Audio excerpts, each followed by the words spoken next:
Halo para pejuang masuk kampus dan para pejuang beasiswa KIP Kuliah. Selamat datang di channel ini. Kita akan membahas seputar KIP Kuliah, beasiswa-beasiswa, dan tentunya tentang masuk kampus, entah itu SNBT ataupun jalur mandiri, ataupun PT KID, atau juga Politeknik.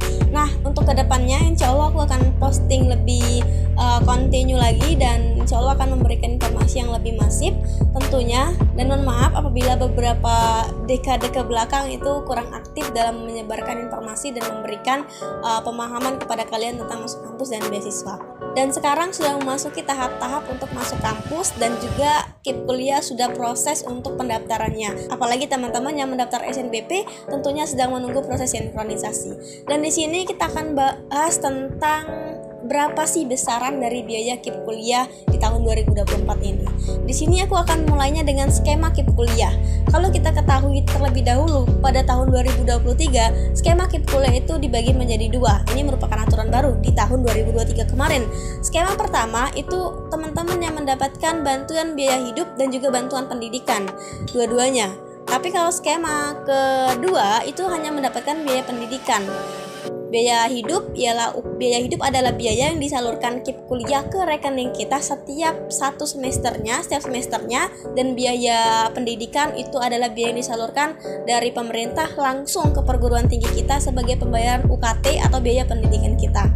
Nah, tapi di tahun 2024 skema 2-nya itu dihapus. Jadi tinggal skema 1. Gak ada lagi teman-teman yang hanya mendapatkan biaya pendidikan saja atau ada yang dua. Tapi sekarang di tahun 2024 semua peserta yang lolos KIP Kuliah itu semua mendapatkan biaya pendidikan dan juga biaya hidupnya juga.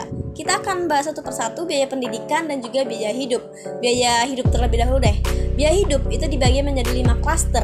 Klaster ini yang membedakan besaran daripada biaya hidupnya. Klaster pertama mendapatkan besaran 800.000 selama 1 bulan, klaster kedua 950.000, klaster ketiga 1.100.000, klaster keempat 1.250.000, dan klaster 5 itu mendapatkan 1.400.000. Akan tetapi teman-teman, KIP Kuliah ini cairnya bukan per bulan, tetapi setiap satu semesternya, satu kali. Artinya dari misal teman-teman mendapatkan 800.000 setiap bulan, itu akan cair satu kali, yaitu ditambahin 800.000 dikali 6, artinya 4.800.000.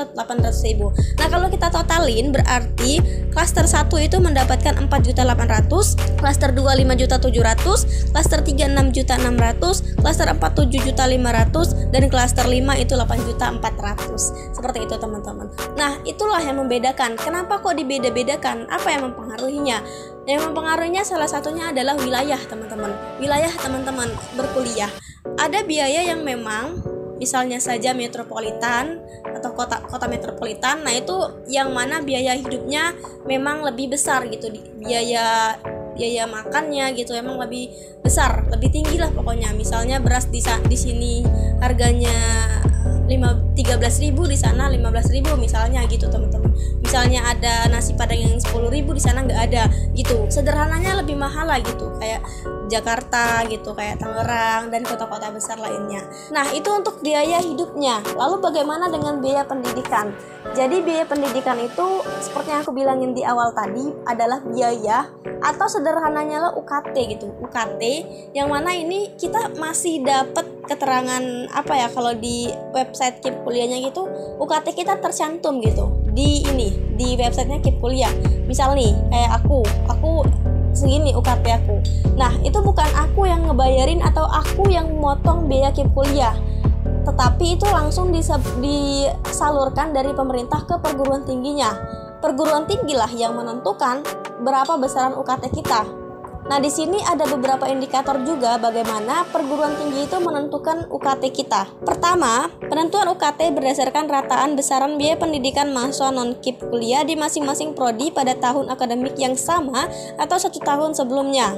Pertama, prodi dengan akreditasi unggul atau terakreditasi internasional itu maksimal 8 juta, dan khusus prodi kedokteran maksimal 12 juta. Itu untuk penentuan UKT-nya. Kedua, prodi dengan akreditasi baik sekali atau B maksimal itu maksimal 4 juta. Ketiga, prodi dengan akreditasi baik atau C maksimal 2.400.000. Jadi itu ada maksimalnya gitu. Berdasarkan apa? Berdasarkan akreditasi. Tenang, teman-teman gak usah pusing-pusing kalau udah lolos gap kuliah mengenai biaya pendidikan ini. Biaya pendidikan yang urus itu pihak perguruan tinggi kita yang menerima kita untuk kuliah. Lalu nanti akan diproses oleh Puslapdikbud pemerintah, dan pemerintah akan menyalurkan UKT kita, membayarkan UKT kita ke perguruan tinggi. Jadi jangan dipikir bahwa teman-teman itu yang literally gratis, yang bener-bener unitnya yang ngegratisin, enggak, tapi tetap bayar, unitnya tetap menerima uang kita, tapi kita ini ditanggung oleh pemerintah gitu teman-teman konsepnya. Jadi pahamkan biaya pendidikan dan juga biaya hidup yang disalurkan oleh pemerintah melalui program KIP Kuliah, Kartu Indonesia Pintar Kuliah. Nah, pahamkan sampai sini teman-teman mengenai besaran KIP kuliah tadi. Jadi kalian bisa lihat di websitenya, di akunnya aku liatin. Di sini besaran KIP kuliah aku 4.800.000. Artinya di sini 800.000 per bulannya. Dan ini masuk kepada klaster 1, wilayah 1 ya teman-teman. Dan di bawah di sini ada biaya pendidikan. Pada awalnya aku mengira bahwa 4.800.000 ditambah biaya pendidikan atau biaya UKT aku, berarti aku akan dapat segini dan aku bayarin UKT segini. Ternyata enggak teman-teman, itu sebagai nominal biaya pendidikan kita, tapi penyalurannya dari pemerintah ke perguruan tinggi kita masing-masing gitu teman-teman. Jadi besarannya. Dan ingat bahwa KIP kuliah ini cairnya setiap 1 semester sekali. Proses pencairannya akan kita bahas di video berikutnya.